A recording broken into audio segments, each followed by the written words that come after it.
Diz assim,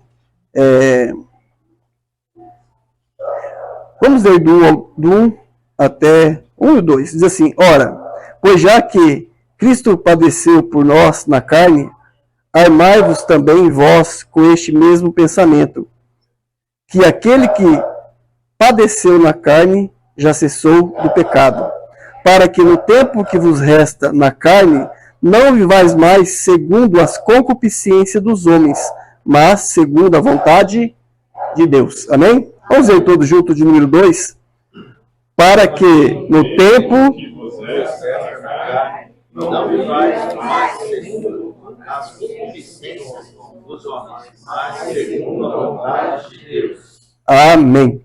Irmãos, queria pensar rapidamente com os irmãos, né, essa noite, sobre essa passagem e tirar algumas lições para nós, lições valiosas. A Bíblia está repleta, né, está recheada de lições valiosas.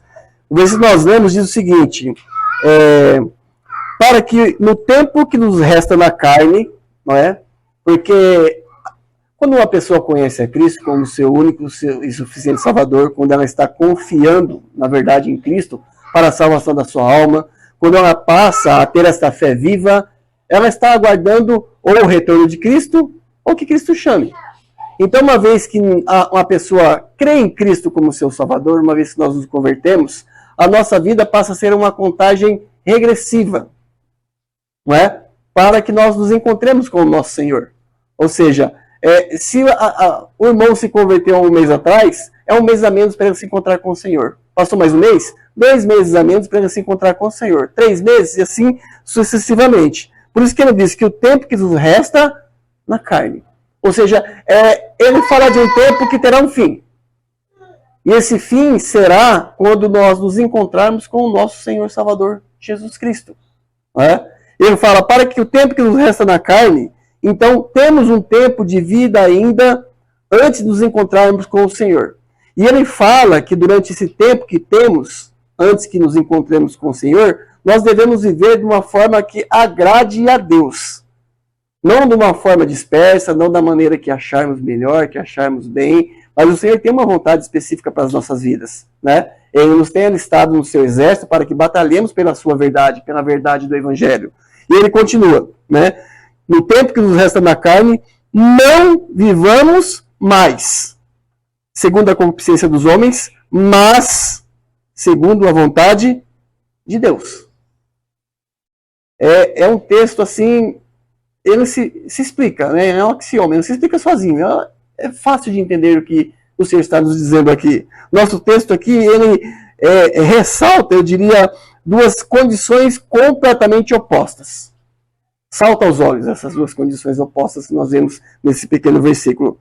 A primeira é viver segundo a motivação e o interesse dos homens. A segunda é viver segundo a vontade de Deus.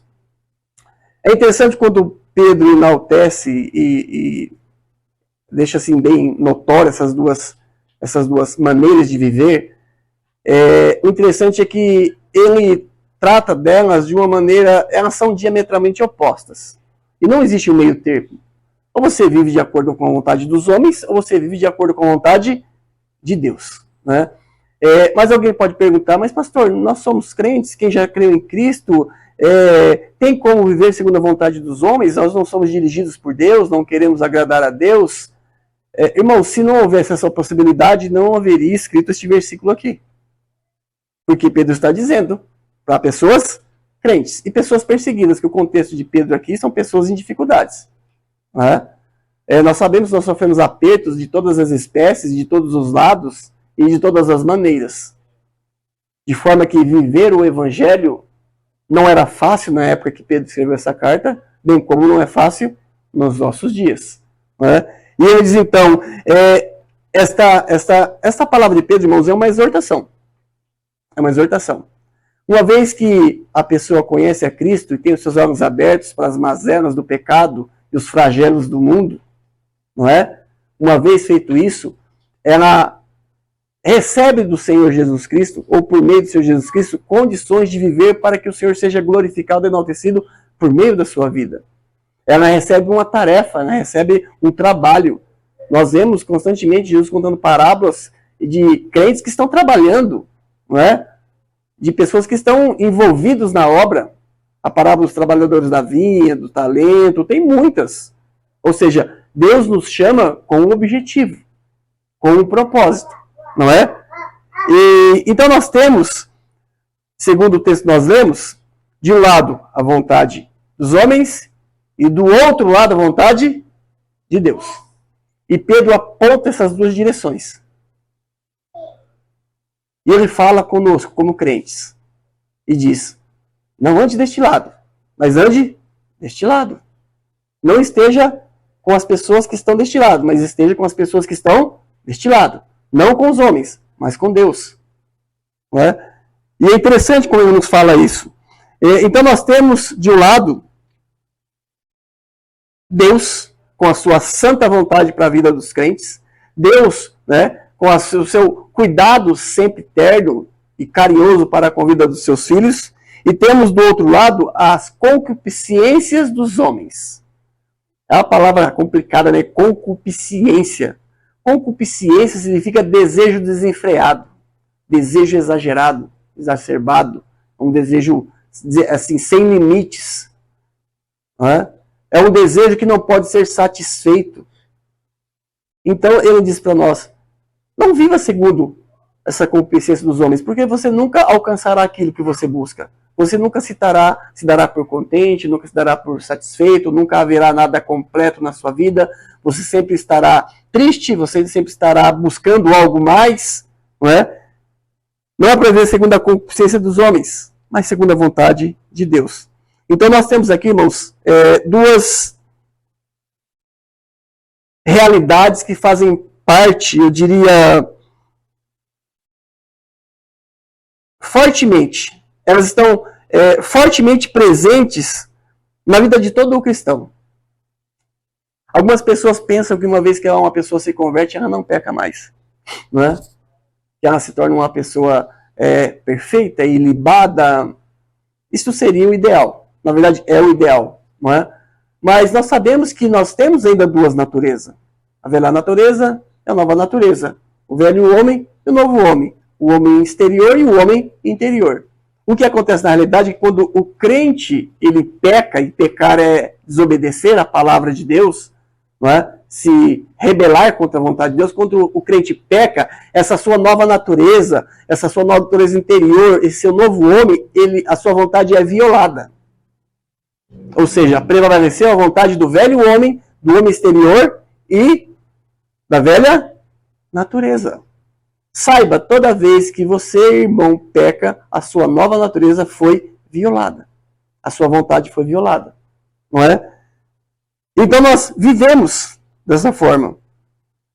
E nós, nessa vida, nós temos duas possibilidades de viver neste mundo. E duas possibilidades que são opostas, na verdade, uma à outra. Isso expressa, isso nos mostra e nos leva a entender que a nossa vida, uma vez que nos convertemos, ela é uma vida de luta. Uma luta de não mais viver segundo as concupiscências dos homens, para que possamos viver segundo a vontade de Deus. E não pense você que isso você alcançará com pouco esforço. Será necessário muito esforço da sua parte. Não é? Nós não seguimos a Deus ligado no piloto automático. Isso jamais vai acontecer. É preciso que constantemente nós limpemos as nossas mentes, façamos uma faxina. Esse tempo atrás, em Três Lagoas, eu preguei, o tema era que nós devemos, volta e meia, como um computador, passar um antivírus na nossa mente para tirar tudo aquilo que ofende a Deus fora. Né? Fazer um clear, uma limpeza. E essa limpeza é feita por meio da palavra de Deus quando a gente faz uma autorreflexão, uma introspecção. De forma que a gente faça essa limpeza e jogue fora todo o corpo estranho, todo o vírus, tudo aquilo que está atrapalhando o bom comportamento, o bom funcionamento do computador, ou seja, o bom andamento e funcionamento, na verdade, da sua vida. Então, o que Paulo fala, que Pedro nos diz aqui, isso expressa um pensamento de luta, na verdade. O esforço, nós vemos nessa passagem que ele é claro e ele é evidente. Isso é um esforço de todos, não é? Nós podemos pensar, nossa, mas quem passa por essas dificuldades é só aquelas crentes que se converteram agora. São só os novos convertidos, aqueles que estão começando a aprender acerca das verdades do Senhor, de como agradá-lo, de como servi-lo, de como viver para glorificá-lo, de como pregar o Evangelho. Preste atenção no texto. Pedro diz assim, versículo 2. Eu estou acompanhando com o óculos. Uma hora tem que pôr para ler, outra hora tem que tirar para ler. Ele diz assim, ó, para que no tempo que vos resta na carne, não vivais mais segundo as concupiscências dos homens, mas segundo a vontade de Deus. Não vivais mais. Pedro tinha esse problema? Com certeza. Paulo fala, não é? Ele fala assim, ó, o bem que eu quero eu não faço, mas o mal que eu não quero eu faço. Se o bem que eu não quero eu faço, e o mal que eu não quero eu faço, não sei o que faço, mas o pecado que habita em mim. Ele fala assim, eu subjugo o meu corpo, eu esmurro, eu reduzo a servidão, não é? Então todos nós estamos sujeitos a esta luta. Todos nós estamos sujeitos a esta labuta. E todos nós devemos batalhar com esperança de vencermos, para que o Senhor seja glorificado. Ele diz que para que não vivais mais. Por que não vivais mais? Porque até um determinado ponto da sua vida, antes que você conhecesse a Cristo, este era o seu normal de vida. Você vivia valorizando o que os homens valorizam, você procurava agradar os homens, conquistar o que os homens conquistam, eles determinavam, né, os valores, as aspirações correntes da época que nós vivemos, do nosso mundo, eles determinam a forma que você deve se vestir, se alimentar, pensar, trabalhar, o que você precisa ter, possuir, sentir. E Pedro está dizendo assim, chega, acabou. Agora o que importa para você é a vontade do Senhor. O que importa para você é aquilo realmente que agrada a Deus. Porque agora você é um filho de Deus. Não é? É interessante, irmãos, é que o tempo é curto, mas essa questão de filhos de Deus, os irmãos sabiam que a palavra a adoção não existia no meio dos judeus? Isso é estranho para eles. Quando Jesus chegou pregando e dizendo seríamos adotados, isso daí é uma coisa completamente estranha para o povo judeu. Eles não era costume, eles não tinham esse hábito de adotar. Não é? Mas agora, uma vez feito filhos de Deus, nós devemos viver para o Senhor. Né? Ele diz, para que não vivais mais. Essa é uma norma para todo crente. É uma norma para todo cristão, incluindo o próprio apóstolo Pedro. Por isso ele diz, né, para que não vivais mais.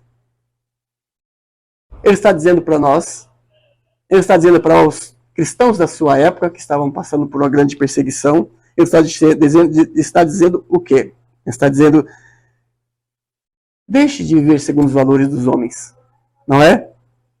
Deixe de se importar com o que homens perdidos acham. Não deixe que pessoas mortas, que a Bíblia chama de morto, que não está convertido, que não conhece a Cristo, não deixe que pessoas mortas digam para você o que é importante, o que é de real valor. Mas deixe que o Senhor lhe diga isso. Não é? Deixe que o Senhor lhe diga isso. Então deixe de viver segundo os valores de homens perdidos, depravados, rebeldes contra o Senhor. Não viva mais assim. Ele está dizendo, abandone esses desejos que não tem valor espiritual algum. Tudo que o mundo propõe para você não tem valor espiritual algum. Só tem valor espiritual as verdades que Deus nos ensina. Porque o mundo jaz no maligno. Jesus falou assim, já se aproxima o príncipe deste mundo, ele nada tem em mim. É importante que a gente saiba isso para que a gente possa se posicionar, se resolver como crente, não é?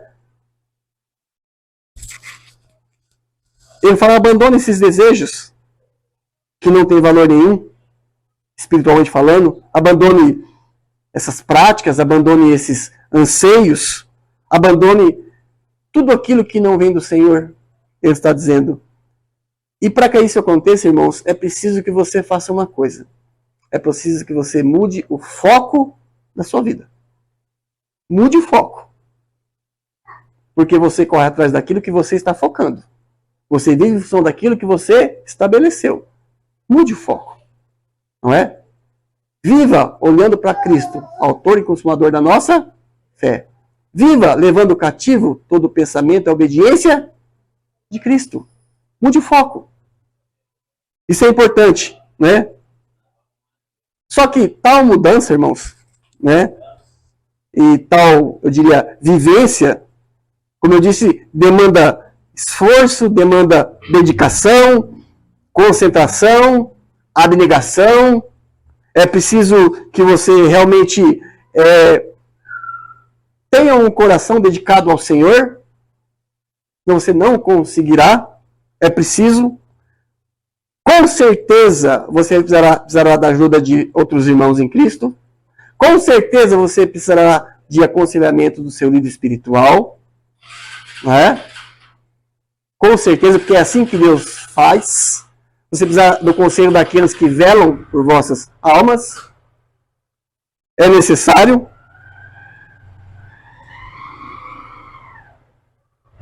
E não se engane, esse desejo de não viver mais com os homens, e não viver segundo mais as concupiscências dos homens, mas viver segundo a vontade de Deus, esse desejo deve ser um desejo realmente forte, ardente. Não é? Você deve realmente querer fazer isto.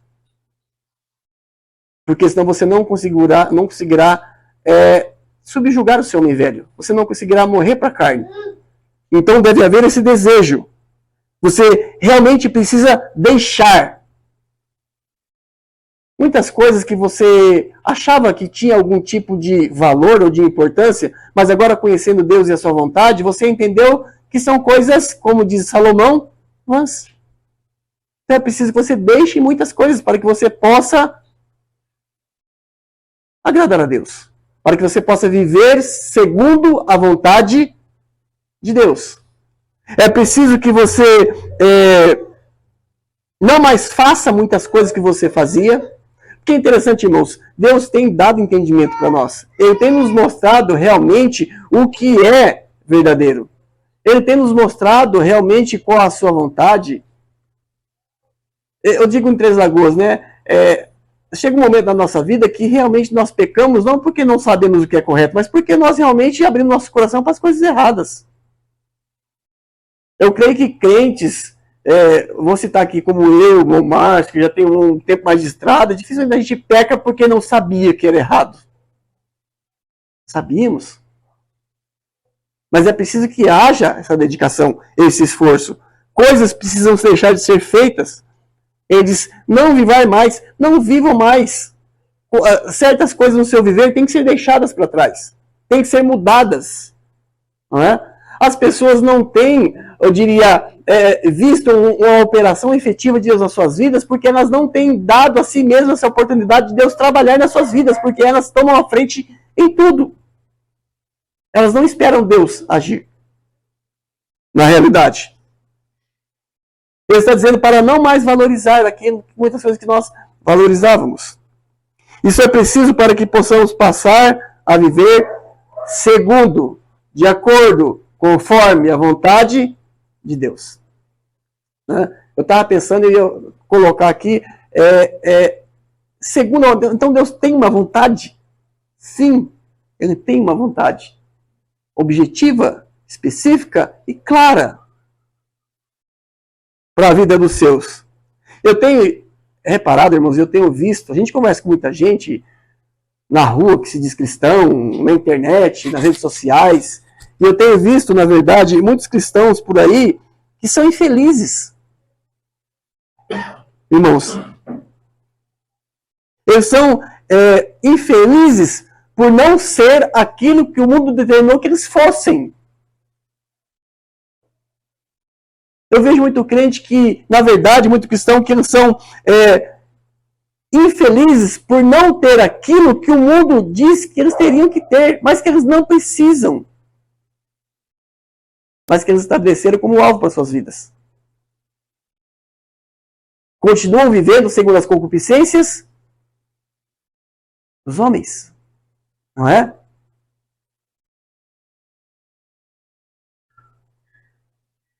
Deus nos revelou a sua vontade. Vontade que é boa, agradável e perfeita. Dá para pensar?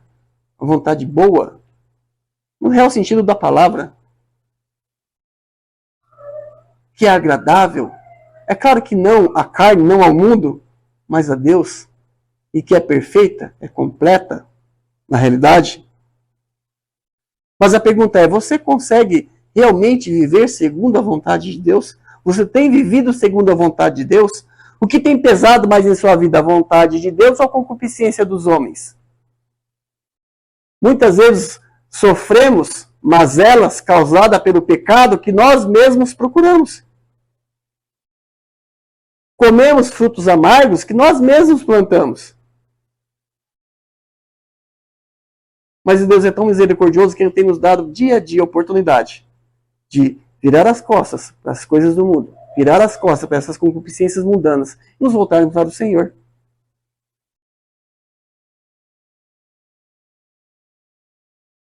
Mas a pergunta também é, será que realmente conseguimos viver segundo a vontade de Deus? Você pergunta, pastor, será que eu posso viver segundo a vontade de Deus? Eu consigo viver segundo a vontade de Deus? A resposta é sim. Se não o fosse, não teria nenhum tipo de sentido o que Pedro está nos dizendo aqui. Então você pode, sim, viver segundo a vontade de Deus. Não será fácil, não será